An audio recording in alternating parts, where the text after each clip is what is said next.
آج ہم ذکر کر رہے ہیں اس ایسی ہستی کا جو وفاداری، غیرت اور شجاعت کا ایسا پیکر ہے کہ تاریخ انسانیت بھی آج بھی اس پر فخر کرتی ہے۔ وہ شیر علی اور وہ علمبردار حسین جنہیں دنیا باب الحوائج کے نام سے جانتی ہے۔ جی ہاں، حضرت عباس ابن علی علیہم السلام۔ کربلا کی تپتی ریت، عاشورہ کا دن، دوپہر کا وقت، خیموں میں بچوں کے ہونٹ خشک، حضرت سکینہ بنت الحسین علیہم السلام کی آنکھوں میں پیاس کی نمی اور دریائے فرات کا پانی، بس چند قدم کے فاصلے پر، مگر دریائے فرات یزیدی لشکر کی تلواروں کے پیچھے۔ حضرت عباس علیہم السلام بامشکل امام حسین علیہم السلام کے پاس آتے ہیں اور اجازت طلب کرتے ہیں، لیکن امام حسین علیہم السلام دیکھتے ہیں اور فرماتے ہیں، عباس تو میری فوج کا سالار ہے، تو میری فوج کا سپہ سالار ہے۔ تو حضرت عباس علیہم السلام امام حسین علیہم السلام کے قدموں پر ہاتھ رکھتے ہیں اور فرماتے ہیں، مولا مجھے جانے دیجئے، مجھے وہ دکھا دیجئے کہ وہ فوج کہاں ہے جس کا میں سپہ سالار ہوں۔ بمشکل امام حسین علیہم السلام اپنے بھائی کو اجازت دیتے ہیں۔ امام حسین علیہ السلام دیکھتے ہیں وہ بھائی جس کے بازو میں باپ علی کی جھلک ہے، جس نے کبھی دشمن کو قریب نہ آنے دیا، آج وہ پانی لینے جا رہا ہے لیکن خود پیے گا نہیں۔ علم لے کر فرات کی طرف روانگی۔ حضرت عباس علم تھامے خیموں سے نکلتے ہیں، بیویوں کی آہ و بکا ہے، ہر طرف واہ حجابا، ہائے ہمارا پردہ، یہ والے رونے کے اونچے اونچے آوازیں ہیں اور گریہ کی ایسی آوازیں ہیں کہ جو سنے تو وہ دیکھتا ہی رہ جائے کہ ایک قیامت کا منظر تھا کہ جب حضرت عباس خیموں سے نکلتے ہیں، وہ بیویاں زار و قطار رو رہی ہیں کیونکہ حضرت عباس پورے قافلے کی امید کا مرکز تھا۔ آج حضرت عباس بھی خیموں سے شہید ہونے کے لیے نکل رہے ہیں، ہر قدم پر دشمن کے تیروں کا سامنا، مگر عباس کا عزم علی کی شمشیر کی مانند ہے۔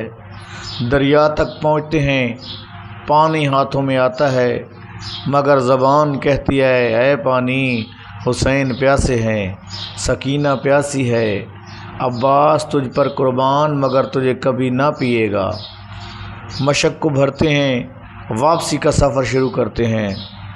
یزیدی فوج جب یہ دیکھتی ہے کہ عباس پانی لے کر جا رہے ہیں، راستہ روکتی ہے۔ ایک جانب سے حملہ ہوتا ہے، عباس رد کرتے ہیں، پھر دوسری جانب سے حملہ ہوتا ہے، عباس رد کرتے ہیں۔ لڑتے لڑتے ایک یزیدی نے وار کر کے آپ کا دایاں بازو قلم کر دیا اور عباس دیکھتے ہیں اور فرماتے ہیں، اگر یہ بازو قلم ہو گیا تو دوسرے کا سہارا لیتا ہوں، یہ سکینہ کے نام پہ قربان۔ دوسری جانب سے وار ہوتا ہے، بایاں بازو بھی قلم ہو جاتا ہے۔ اب عباس کہتے ہیں کہ یہ بازو بھی قلم ہو گیا تو خیر، علی اصغر کے سر کے لیے اس پہ قربان، علی اصغر کے سر کی ویل۔